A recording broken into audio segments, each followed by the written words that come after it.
तेन वंदामि। जय आत्म, जय आनंद, जय देवेंद्र, जय शिव। उपाध्याय भगवान पूज्य गुरुदेव श्री जितेंद्र गुरुवे नमः। ऑनलाइन एजुकेशन के प्रणेता संघ सेतु उपाध्याय प्रवर पूज्य गुरुदेव श्री रविंद्र मुनि जी महाराज साहब के चरणों में वंदन नमन। आगम वासना की कक्षा में विराजमान समस्त गुरु भगवंतों को वंदन नमन एवं सुग्रीव श्रावक श्राविकाओं का हार्दिक अभिनंदन।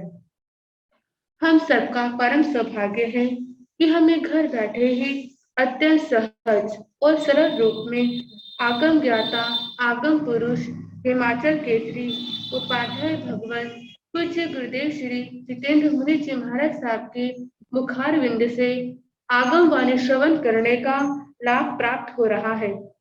पूज्य गुरुदेव श्री जी आगम के गहन रहस्य को एक एक शब्द शब्दार्थ और भावार्थ के साथ विस्तार पूर्वक हमें समझा रहे हैं और हम सब अत्यंत विनय पूर्वक इस अमृत वाणी में अवगाहन कर रहे हैं। गुरुदेव श्री जी के परम पावन चरण कमलों में हम सबकी भाव वंदना के साथ साथ आज की प्रत्यक्ष वंदना का लाभ ले रहे हैं। पंजाब सिंहनी शास्त्र ज्ञाता महासती श्री प्रवेश कुमारी जी महाराज साहब की सुशिष्या नेपाल गौरव डॉक्टर श्री पूजा ज्योति जी महाराज साहब, साध्वी कीर्तिका जी महाराज साहब, साध्वी पूनम जी महाराज साहब, ठाणे 3।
सुख साता जी आप सबके सुख साता है।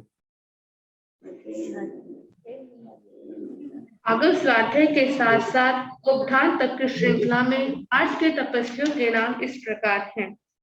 तब चक्रेश्वरी, तब सिद्धेश्वरी गुरुवरिया श्री विभा जी महाराज साहब, महासाध्वी श्री जगदीशमती जी महाराज साहब की सुशिष्या दिव्य साधिका उपप्रवर्तनी महासाध्वी श्री रमेश कुमारी जी महाराज साहब, प्रवचन भास्कर महासाध्वी श्री संतोष कुमारी जी महाराज साहब, तरुण तपस्विनी महासाध्वी श्री समाज जी महाराज साहब, नेपाल गौरव डॉक्टर श्री पूजा ज्योति जी महाराज साहब की सुशिष्या साध्वी पूनम जी महाराज, साध्वी श्री सोमनाथ जी महाराज, उपाध्याय प्रवर अनियोग प्रवर्तक पूज्य श्री कन्हैया लाल जी महाराज साहब, कमल के सुशिष्य तपो केसरी श्री संजय मुनि जी महाराज साहब, इन सबके आज उपवास तक हैं।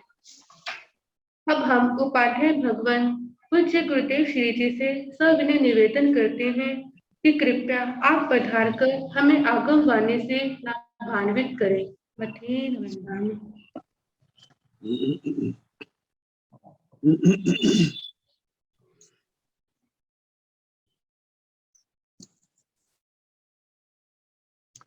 नमो अरिहंताण, नमो सिद्धाण, नमो आर्याण, नमो ओवध्यायाण, नमो लोये सव साहुण, एसो पंच नमोकारो सव पावपण सणो मंगलायंत संदेशी परमं हवै मंगलम्।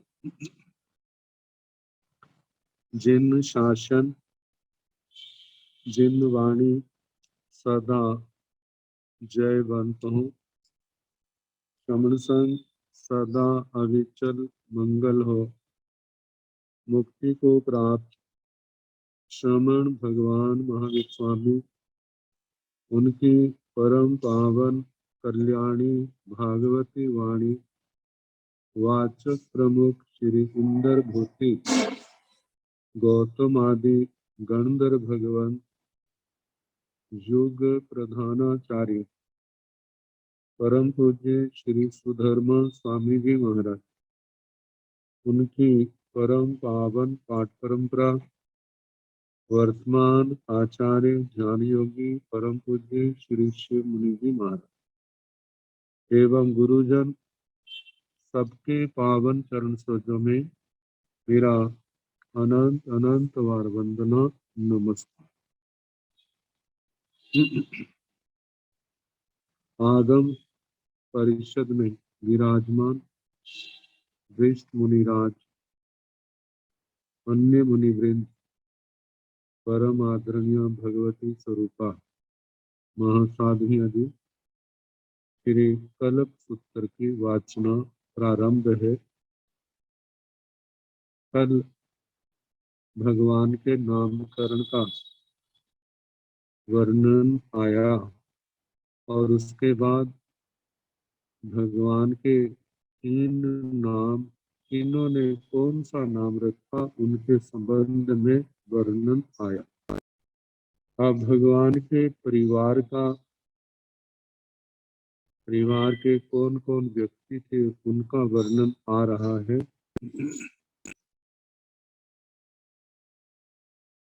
समणस भगवो महावीरस किया कासवे गोतेन तसनं तौ नाम धेजा एवं माहिचन्ति तंजः सिद्धर्थैव ते जंसैव जसंस्थैव। समणसणं भगवो श्रमण भगवान महावीर श्रमण भगवान महावीर के पिता कासवे गोत्रेण, जो गोत्र से काश्यप थे, काश्यप गोत्री। तसणं उनके तौ तीन नाम धेजा नाम एवं आहिजंती, एवं इस प्रकार आहिजंती कहे जाते हैं। तंजः जैसे कि सिद्धर्थैव सिद्धारथ, ते जंसैव श्रेयांस, जसंसैव जशस्वी। तीनों ही नाम सार्थक है। सिद्धर्थै सिद्धारथ सिद्ध हो गए हैं, अर्थ प्रयोजन जिनके, इस कारण उन्हें सिद्धारथ कहा जाता था। श्रेयांस कल्याण के कारण, यदि हम देखें इस जन्म में कितनी रिद्धि पाई। एक तीर्थंकर भगवान का, उनका जनक, उनका पिता बनने का सौभाग्य मिला और उसके साथ अंतिम समय समाधि मरण पाके बार में देवलोक में गए और एक जन्म लेके मोक्ष में जाएंगे। तो श्रेयांस सिद्धारथ, श्रेयांस और यशस्वी, यश के कारण, चारों ओर यश होने के कारण से उनका नाम यशस्वी, ये तीन नाम थे। समणसण भगवो महावीरस माया वासिता गोत्रेण ईशेण तौ नाम धिचा एवं आरिचन्ति तंजः तिसलाइव विदेह दिन्नाइव पिया कारिणीव। समणसण भगवो महावीरस, श्रमण भगवान महावीर स्वामी जी के माया माता श्री जी वासिष्ठा गोत्रेण, जिनका वाशिष्ठ गोत्र था। तीसरेण उनके तो नाम धिजा, 3 नाम एवं आहित्यंती इस प्रकार करे जाते। तंजहा जैसे कि तिसलाईवा, त्रिशला, त्रिशला, विदेह दिन्नाईवा, विदेह दिन्ना। दिन्ना शब्द जो है ये तात का रूप है, जैसे विदेह दत्ता। आगे प्रिय कारिणी व प्रिय कारिणी, सबका प्रिय करने वाली होने के कारण से प्रिय कारिणी।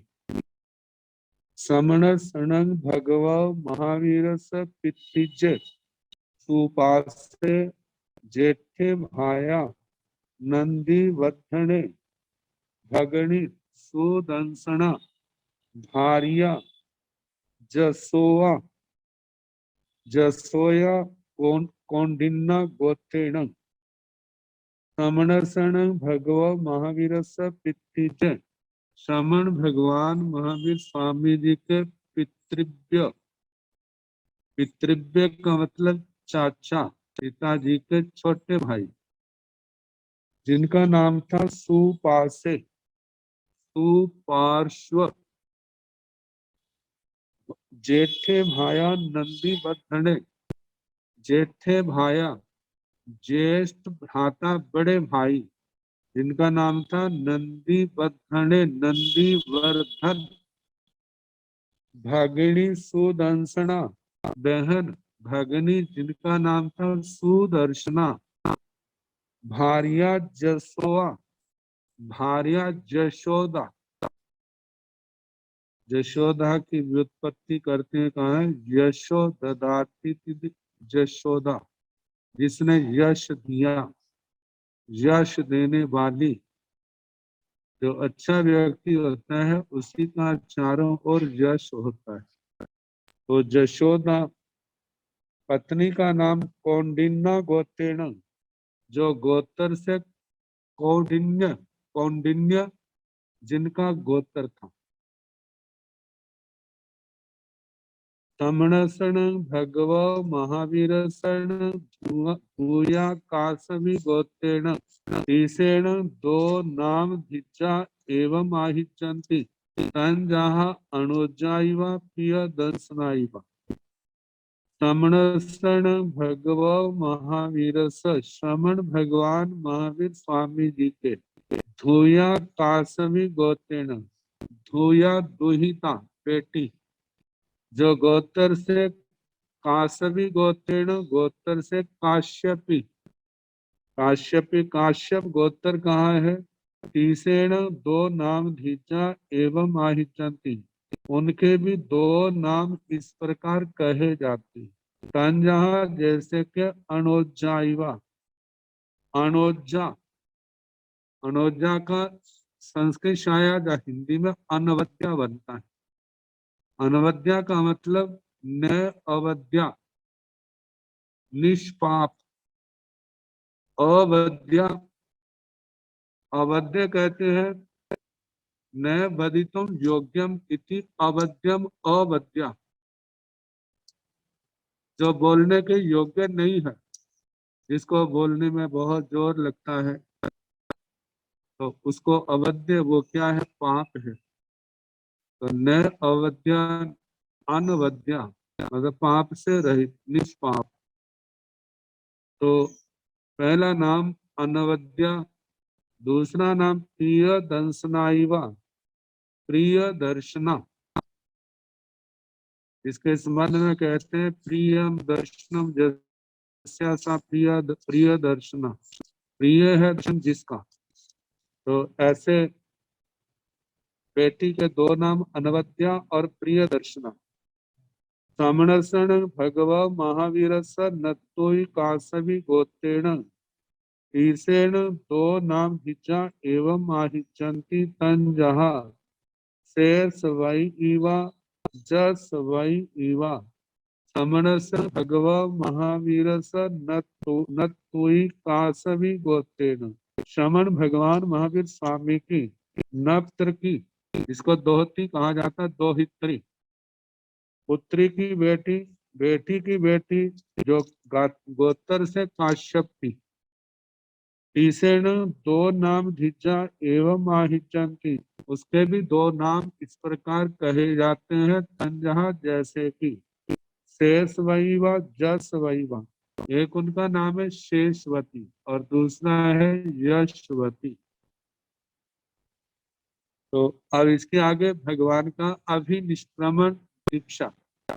समणे भगवान महावीरे दक्षे दक्ष पतिन्ने परिरूपे आलीने भद्राय विनीय नाय नाय पुत्रे नाय कुल चंदे विदेह विदेह दिन्ने विदेह जच्छे विदेह सुमाले ईसं वासाई विदेहंसि कट्टु अम्मा पीहि देवत गए गुरु महत्तराय अभ्युन्नाय समत पैन्य पुनरभि लोयंत्येहि जिय कपियेहि देवेहि ताहि इट्ठाहि कंताहि पियाहि मुनुन्नाहि ब्रह्माहि ओरालाहि कल्याणाहि शिवाहि धन्नाहि मंगलाहि मिय महुर ससिरियाहि हिय गमनिजाहि हिय पलहाय निजाहि गंभीराहि अपुनरुत्ताहि बग्गोहि अणवरयम् अभिनंदमानाय अभिशुभमानाय एवं व्यासी। जय जय नंदा, जय जय भद्दा, भद्रंते जय जय कतियवर बसहा बुझाहि भगवं लोग नाहा पवते ही धम्म तीर्थं हिय सुह निशेष करम सब लोए सब जीवानंग भविसाई तिकटु। जय जय सतंग पौन जंती।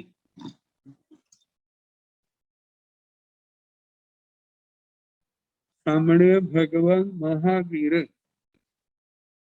श्रमण भगवान महावीर स्वामी कैसे थे? बड़े गंभीर शब्दों के साथ भगवान का वर्णन किया है। पहला शब्द दिया है दक्षे, भगवान दक्ष थे। दक्ष का मतलब जो प्राय करके आता है क्रियाशु आशु कारित्वम, कोई भी काम करते हैं बड़े अच्छे ढंग से करते हैं और जल्दी करते हैं, बड़े ध्यान से करते हैं, एकाग्रता से करते हैं, ऐसे व्यक्ति को दक्ष कहा जाता है। लेकिन भगवान का वर्णन करते हुए टीकाकार गणि विनय विजय जी कहते हैं सकल कला कुशल। दक्ष का मतलब सभी कलाओं में कुशल। कुशलता क्यों ना हो, क्योंकि जन्मजात 3 ज्ञान के धनी है, आभिनिवोध ज्ञान, श्रुत ज्ञान, अवधि ज्ञान। और दूसरी बात कही है अकुशलता में शारीरिक कमजोरी भी एक बहुत बड़ा कारण बनती है। तो भगवान को जिनका संघनन भी श्रेष्ठ है, संस्थान भी श्रेष्ठ है, तो अंतराय कर्म का कितना बड़े बड़े धनी है। तो कहा जाता है कि सभी कलाओं में कुशल भगवान। दूसरा शब्द आया है दक्ष प्रतिज्ञ, दक्ष प्रतिज्ञा। इसके संबंध में कहा है दक्षा निपुण प्रतिज्ञा जैसे से। दक्ष मतलब जिनकी प्रतिज्ञा में क्या है, दक्षता है। जैसे कोई भी कार्य करना, पहले प्रतिज्ञा ली है, फिर उसको यथा समय जैसा जैसा समय आता है उसके अनुसार उसको निष्पन्न करते जाते हैं। और दूसरी बात कही है, दक्ष प्रतिज्ञा का मतलब भगवान की प्रतिज्ञा केवल आत्मा के लिए ही नहीं होती थी, प्राणी मात्र के लिए होती थी कि मेरी प्रतिज्ञा के कारण से किसी का अकुशल नहीं होना चाहिए। मेरी प्रतिज्ञा जहाँ अपने लिए कुशल का कारण हो, वहाँ प्राणी मात्र का भी क्या होना चाहिए, कुशल होना चाहिए। तो ऐसी प्रतिज्ञा को कहा जाता है दक्ष प्रतिज्ञा। तो ऐसी प्रतिज्ञा करने वाले के लिए कहा जाता है दक्ष प्रतिज्ञा। आगे कहा है कि पढ़ी रूपे। पढ़ी रूपे का मतलब प्रतिरूप। तो प्रतिरूप जहाँ पर शारीरिक सुंदरता के संबंध में कहा है, सुंदर रूप वाले।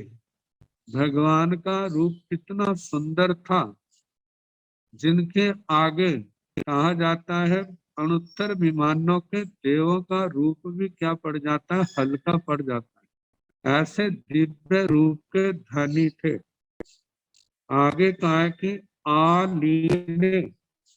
आलीने का मतलब आलीन, सर्व गुणैर आलिंगित। जितने भी अच्छे अच्छे गुण हैं, उन वे सब गुण भगवान के अंदर पाए जाते थे। कहा जाता है कि आलिंगित है, आलिंगन करने में आता है। तो सारे गुणों ने भगवान के अंदर अपना स्थान बनाया हुआ था। सारे गुण आत्मा के अंदर, भगवान की आत्मा के अंदर लीन थे, इसलिए भगवान को आलीन कहा जाता है। और इसका मतलब ये भी है कि आलीन जो आत्म स्वरूप में लीन है, संसार के बाह्य बाह्य स्वरूप जो है दुनिया के अंदर, वहां पर नहीं खोए, आत्मा का जिनको सदा ध्यान देता है, ऐसी आत्मा को आलीन कहा जाता है। मतलब अंतर्मुखी, बहिर्मुखी नहीं। आगे बताए हैं भद्राय। भद्राय का मतलब भद्रक। तो भद्रक का मतलब कहा है सरल। जहां पर कहा जाता है कि भद्रक भला आदमी। भगवान के लिए हम कह सकते हैं भला आदमी कौन होता है, अपनी किसी को नहीं कहता, कोई प्रतिकूल व्यवहार करता है तो उसको समता से सह लेता है।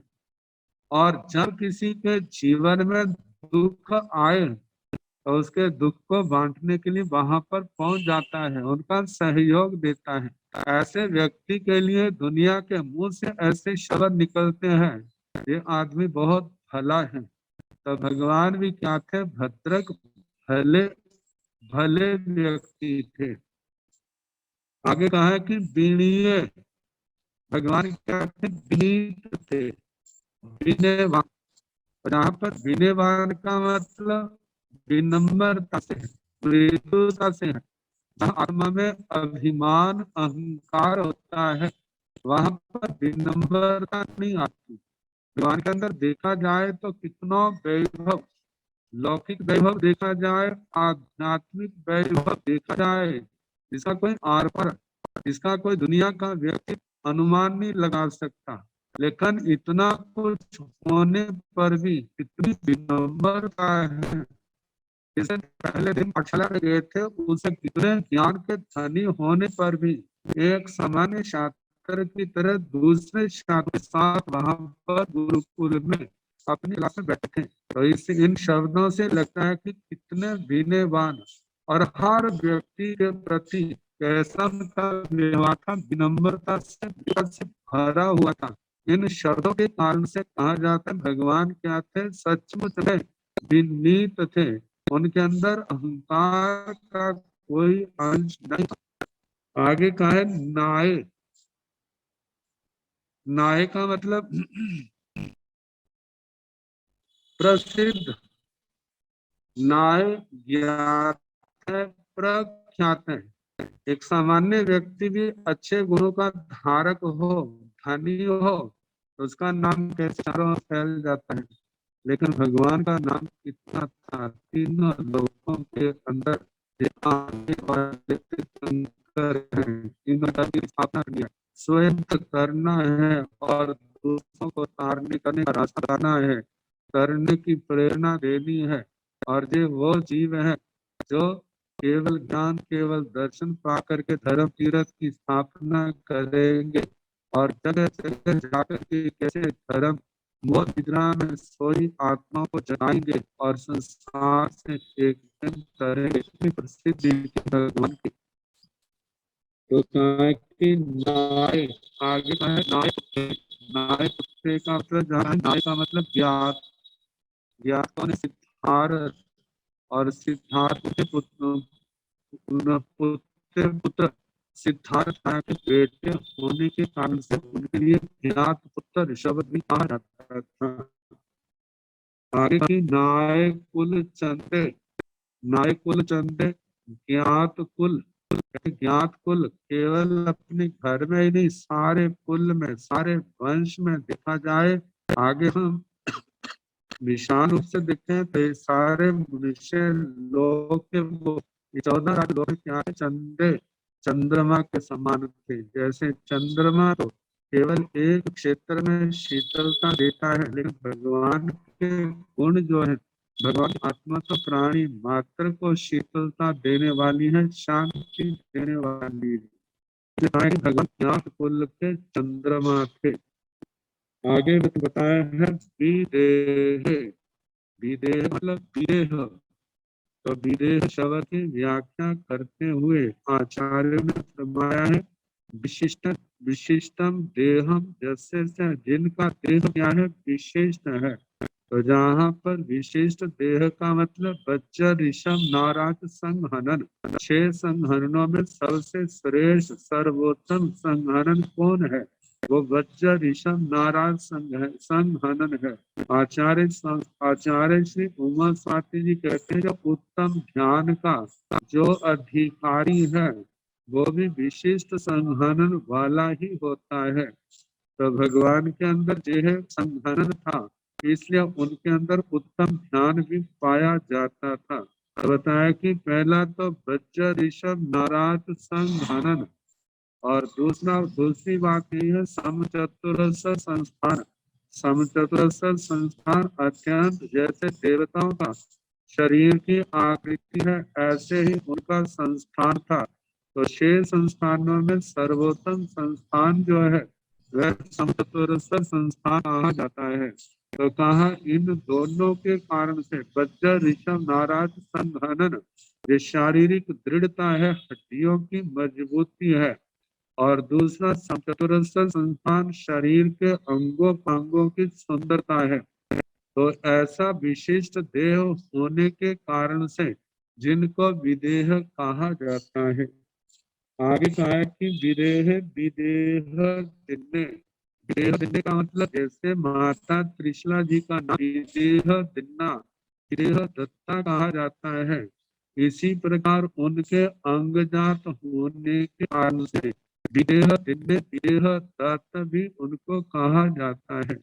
संस्कृत में आता है कि विदेह विदेहा विदेह विदेहाय अपत्यम पुमान कई देह, मतलब विदेहा विदेहा कौन है? त्रिशला माता, उनसे जिनका जन्म हुआ है तो वह क्या है? वही देह है। तो वही देह ऐसा उनका नाम आया। तो विदेह दिन्ना से वैदेह दिन्ने दिन्ने ऐसा शब्द बना। वैदेह दत्त, तो विदेहा मतलब माता त्रिशला जी के बेटे होने के बाद।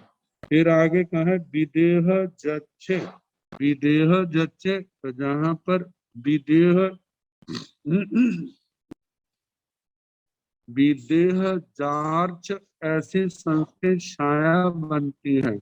तो जहाँ पर बताया है विदेहा विदेहा त्रिशला तस्याम जाता, तस्याम जाता मतलब उनमें जो उत्पन्न हुआ है क्या? अर्ची।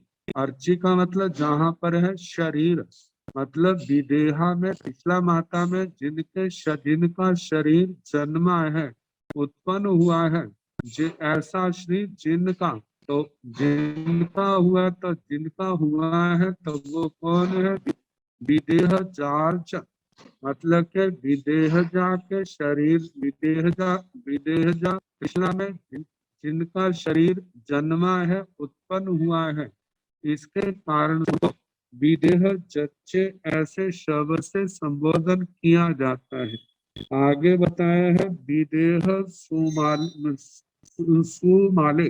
तो जहाँ पर सुमाले जो है सुकुमाल के रूप में सुकुमाल का सुमाल चला है।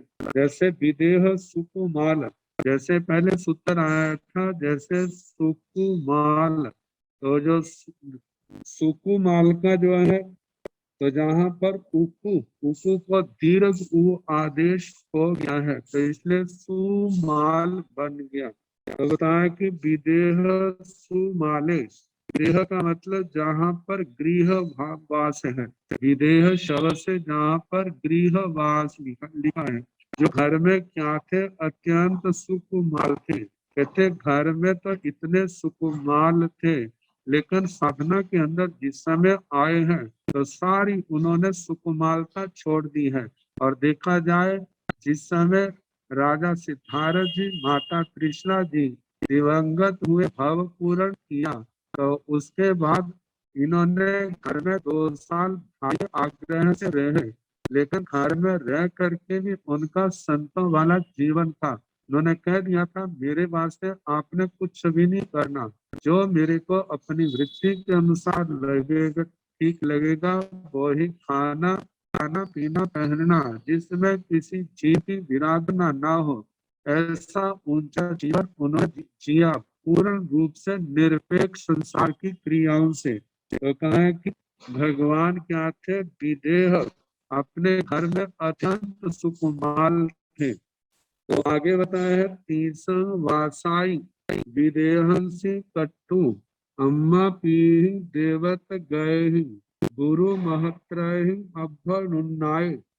तीसं वासाई विदेहंसी कटु, 30 वर्ष तक गृहवास में। विदेहंसी विदेह, विदेह का मतलब घर के अंदर, घर में गृहवास में। कट्टु मतलब के निवास करके, रह करके। अम्मा की देवत गए हैं, माता पिता जब देव भाव को प्राप्त हुए।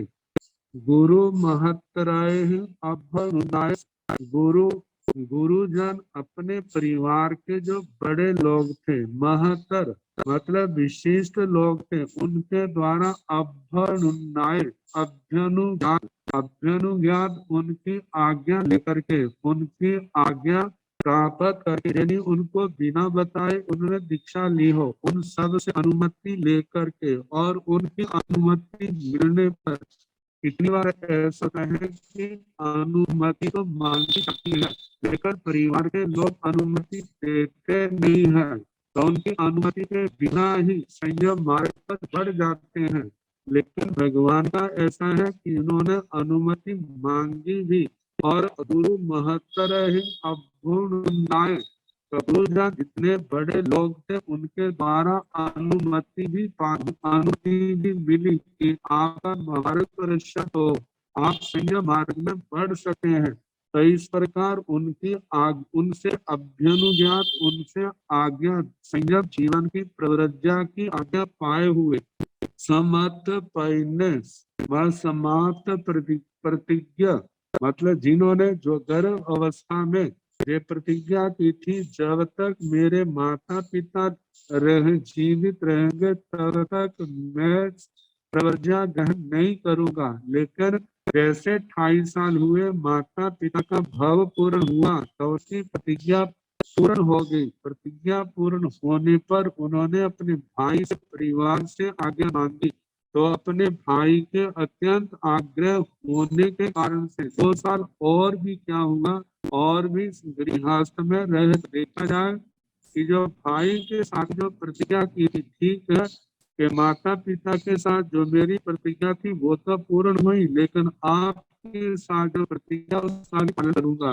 तो 2 साल और घर में रहे। तो इस प्रकार जिनकी प्रतिज्ञा पूर्ण हो चुकी है, पुनरअभि पुनरअभि पुनः फिर भी लोयंतीय ही जीर्ण कप्पीय जीय कप्पीय ही देवे ही लोयंतीय ही लोकांतिक, लोकांतिक जो पंचवें देवलोक से नीचे रहते हैं, शाश्वत, आदित्य, वन्नी, वारुणी, गर्तोया, तुषिता, अव्यावाद, आग्नेय, रिष्ट, ये 9 प्रकार के जो लोकांतिक देव हैं।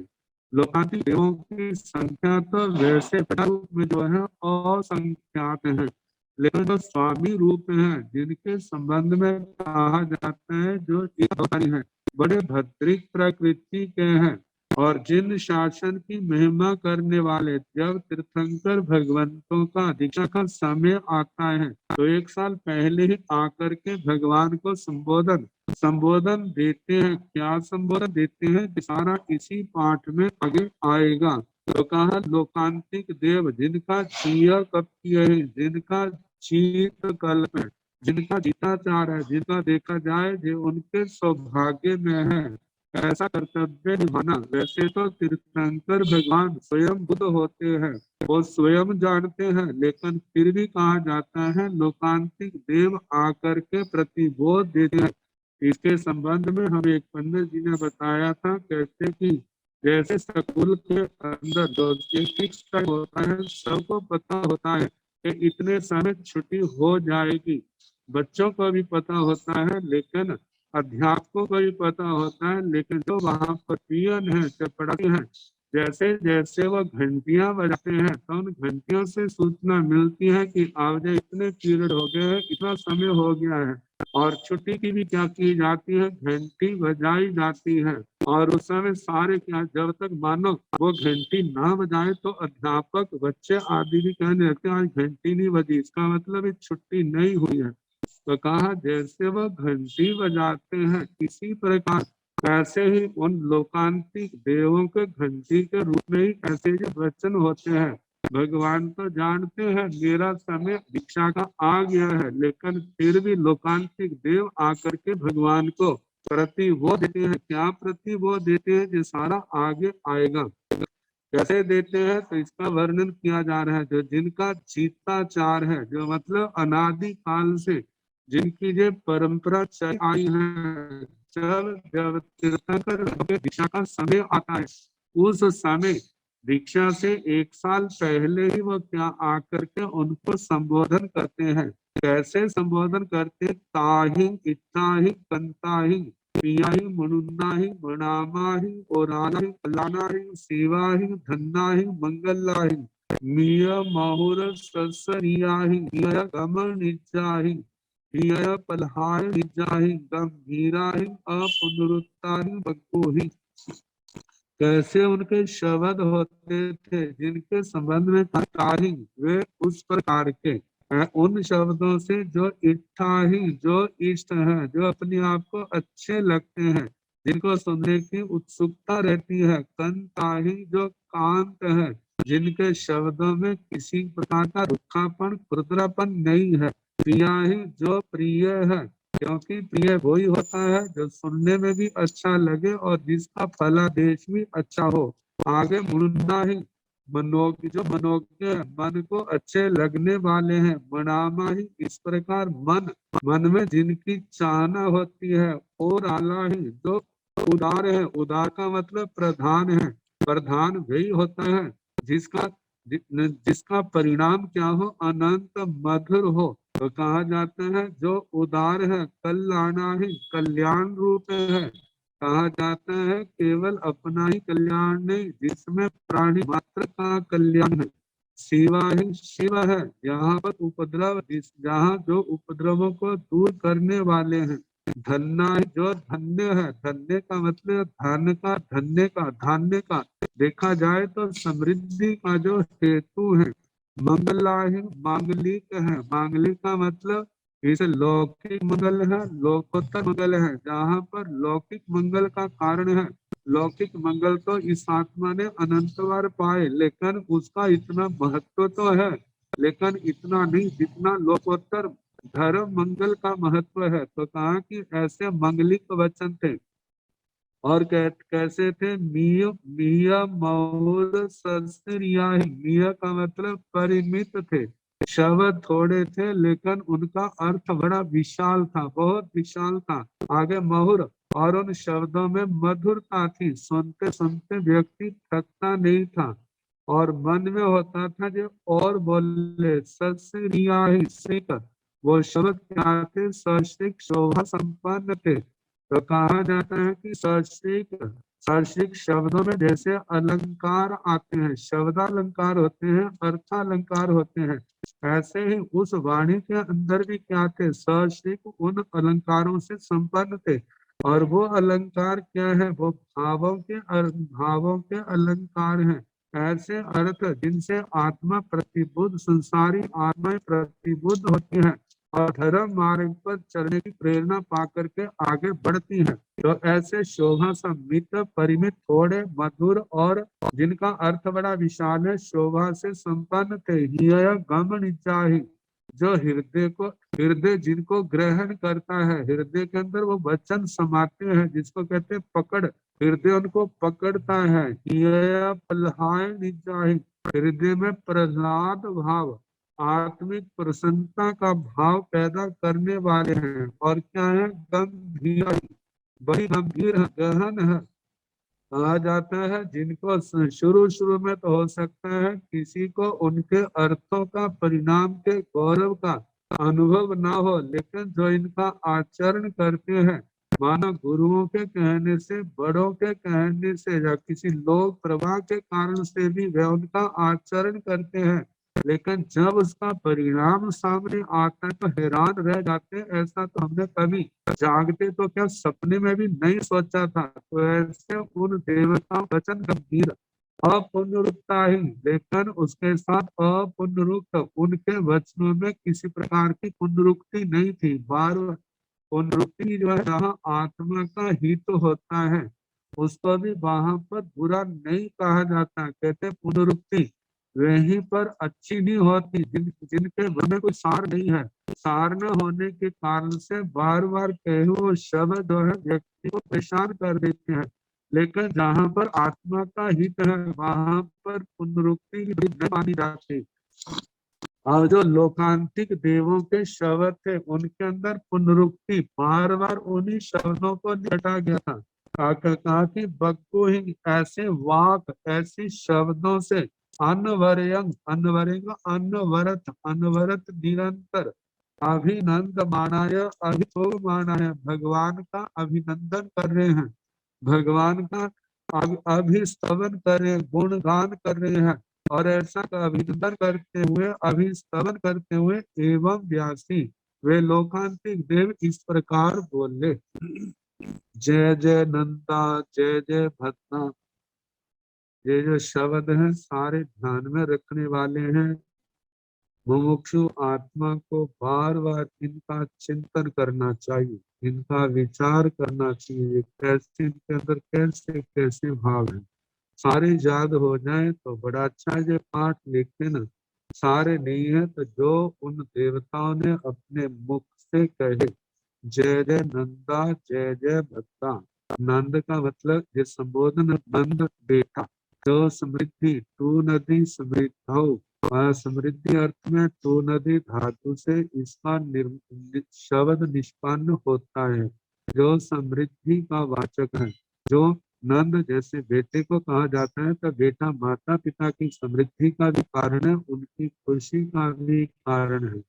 तो वो देवता कितनी लंबी आयु होती होगी, कितना उनका वैभव है, लेकिन भगवान के प्रति कैसा भाव है? जैसे पुत्र का भाव है। क्या कहते हैं? जय जय, आपकी जय हो, आपकी जय हो, आपकी विजय हो। तो पहले कहा कि जय जय नंदा, फिर आगे कहा जय जय भद्रा, हे भद्र, हे भले पुरुष, आपकी जय हो, आपकी जय हो, आपकी विजय हो, आपकी विजय हो। तो ये तो संबोधन करके कहा जय जय नंदा, जय जय भद्रा। भद्रं ते, भद्रं ते का मतलब ते आपका भद्रं भद्र हो, आपका भला हो। फिर आगे कहा जय जय क्षत्रिय वर वसहा, कहते हैं क्षत्रिय वर वृषभ, क्षत्रियों में श्रेष्ठ, क्षत्रियों में श्रेष्ठ वृषभ के समान। वृषभ कहने के लिए तो बैल के लिए आता है, लेकिन उसका कितना गुण कैसा है, इसके संबंध में कहा जाता है। एक बार उपाध्याय श्री अमर मुनि जी महाराज ने कहा था कि जैसे हमारे भारत में गाय को माता का और वृषभ को, बैल को पिता का रूप भारतीय संस्कृति में कहा है। तो कहा जाता है, ऐसा क्यों कहा जाता है? तो इसलिए कहा जाता है, कहते हैं इस आत्मा ने, इस व्यक्ति ने इतना माता का दूध नहीं पिया जितना दूध जो है उसने गाय जाति का पिया है। गाय की माता का तो कोई साल पीता है, कोई 2 साल पीता है, 2.5-3 साल पी लेगा, आखिर तो वो तो बंद हो जाता है। लेकिन वो जाति का दूध जो है, कहते वो तो जीवन के अंत स्वास्थ्य आहार के रूप में चलता रहता है। तो इसे हमारे भारतीय संस्कृति में गाय को माता का रूप दिया है। तो इसलिए जो माता का रूप और वृषभ के रूप में कहा है, कहते हैं कि हमारे इस देह के पालन पोषण के लिए पिता की कितनी मेहनत है, कितनी मेहनत करके उन्होंने क्या किया है, हमारा पालन पोषण किया है, हमें कदम कदम पर सहयोग दिया है। लेकिन जैसे उन्हीं का साथी वो कौन है? वृषभ, बैल है।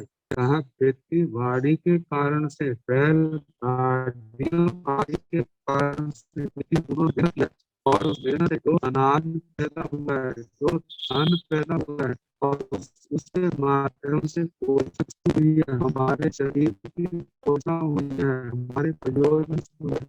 तो जैसे पिता का परिश्रम इन बच्चों के शक्ति के लिए क्या अत्यंत उपकारी है, ऐसे ऋषभ बैल जाति का भी उपकार क्या है, वो काम नहीं है। देखिए वर्तमान की परिस्थितियां, जो पहले गो जाति की थी, आज क्या ले, आज मेहनत की दृष्टि से मशीनरी आ गई है, उसने ले लिया है। लेकिन इसके कारण से कितने दोष प्रदूषण जो है इसी मशीनरी के कारण से है। रोग बढ़ रहे हैं, कितना पेट्रोल जल रहा है, कितना प्रदूषण हो रहा है उसके कारण से। लेकिन गो जाति के पास से कोई प्रदूषण नहीं था, एक दूसरे के सहयोग थे, सहयोगी थे। तो इसलिए कहा जाता है खतिय बर बसहा भगो वृषभ, अत्यंत इस मानव जाति का उपकारी प्राणी है। इसे अपना सारा जीवन इस मानव जाति की सेवा के लिए लगा है। तो कहा जा रहा है ऐसे क्षत्रियों में श्रेष्ठ उस बैल वृषभ के समान, कहते कि दूसरा ही एक सब बोल रहे हैं, आपकी जय, आपकी जय हो, आपकी जय हो, आपकी विजय हो। बुझा ही भगवान लोग ना लगे, बुझा ही हे भगवान लोग ना, हे लोग नाथ, हे लोग के स्वामी, आप क्या करो, बुझा ही को प्राप्त करो, आप वो प्राप्त करो। कहा जाता है भगवान परम लोकोत्तर, लौकिक लोकोत्तर ऐश्वर्य होने के कारण से भगवान को, भगवान को भगवान है। का लोक के नाथ, नाथ का जहाँ पर दिया जाता है, जो योग सेवा कारक हो जाए, नमुद्रम के पाठवी आता है, लोग नाथ कहा जाता है।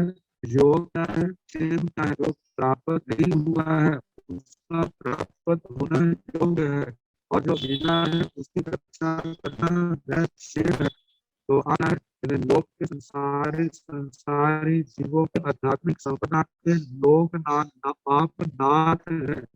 मतलब जिनको जो आध्यात्मिक लाभ नहीं मिला है उनको आपने लाभ प्राप्त कराना है, और जिनको मिला है डामाडोल हो रही है उनकी आपने रक्षा करनी है। केवल अपने तक की सीमित मानव जाति प्राणी मात्र के आपने क्या है, योग क्षेम का कारण बनना है। तो इसलिए आप क्या है, लोकनाथ है। हे लोकनाथ, हे लोक के स्वामी, हे भगवान, बुझ जाहि आप बोध को प्राप्त करें। आप मतलब कि वो निद्रा तो बड़े, क्योंकि भगवान वो निद्रा में सोए नहीं थे, वो भी समय की इंतजार, कब मेरा समय आएगा तो सब छोड़ के जाऊंगा। लेकिन वो अपनी जीवनाचार के रूप में कहते कि भगवान हम आप विलंब ना करें, समय आ गया है, तो बुझ जाहि आप वो प्राप्त करें। आगे कहा है पवते धाम तीर्थ, बोध प्राप्त करके क्या करना है? कहते संयम मार्ग है, संयम तप के द्वारा नाना प्रकार के परिसर उपसर्गों को सहते हुए आपने केवल ज्ञान, केवल दर्शन पाना है, और उसके बाद धर्म तीर्थ की स्थापना करनी है। प्रवर्तन की बहुत प्रवर्तन ही आप प्रवर्तन करो, आप स्थापना करो किसी धर्म तीर्थ धर्म तीरथ का प्रवर्तन करो। जो धर्म तीरथ ऐसा होगा कि यह सुह निशेष परम सब लोय सब जीवानंद भविष्य। धर्म तीरथ जो है यह सुह निशेष परम सब लोय सब जीवान, सब लोय का मतलब सारे लोक में सब जीवन जितने संसार के जीव हैं उन सब जीवों का क्या है, यह हित करने वाला है, सु करने वाला है। सु शब्द की एक छाया और निकलती है। हैं? क्या हुआ?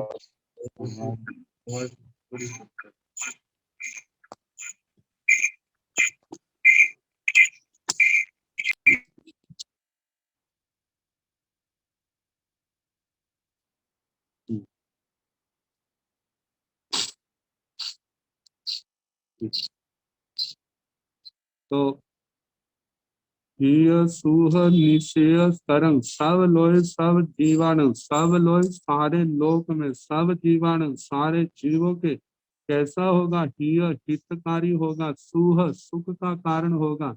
और सुह शब्द की दूसरी शायद निकलती है शुभ, जहाँ भ को ह हो गया है, श को स हो गया, तो ऐसे सुह शुभ से सुह बन जाता है। तो ऐसे प्राणी मात्र का क्या होगा, शुभ का कारण होगा, सुख का कारण होगा। निश्रेयस का कारण होगा। कहा जाता है निश्रेयस का कारण मोक्ष का कारण, कर्मों के बंधनों से मुक्त होने का कारण। क्योंकि कहा जाता है दो बातें, एक प्रेयस है एक निश्रेयस है।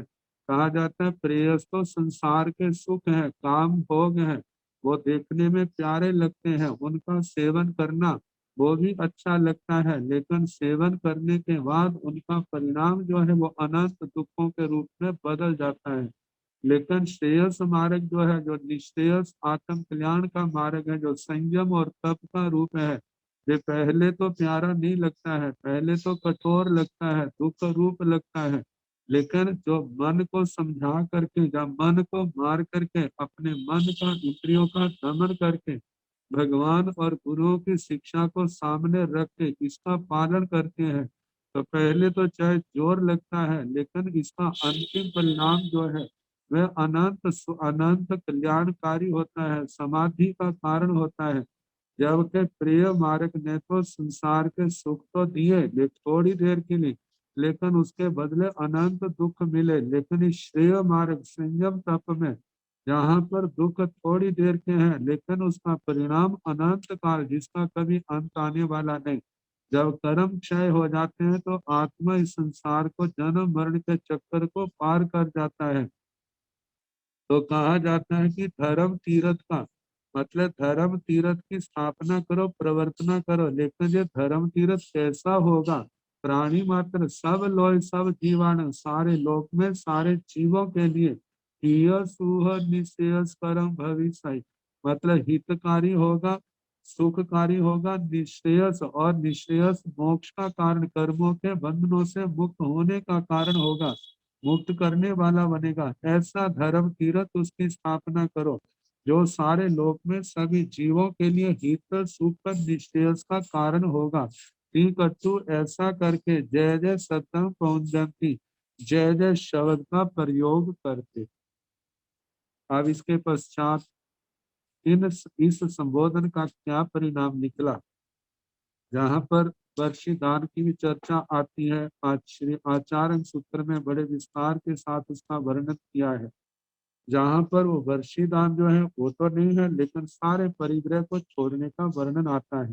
लेकिन सूत्र जो है एक दूसरे के, कोई बात कहीं पर विस्तार से कही है, कोई बात कहीं पर विस्तार से कही है, तो वो वर्षीदान है। लेकिन जहाँ पर परिग्रह का परित्याग है और उसके पश्चात दीक्षा के लिए आगे उनका अभी निष्क्रमण होता है, अभी निष्क्रमण का जो रूप कल्प सूत्र में दिया वो सारा आएगा।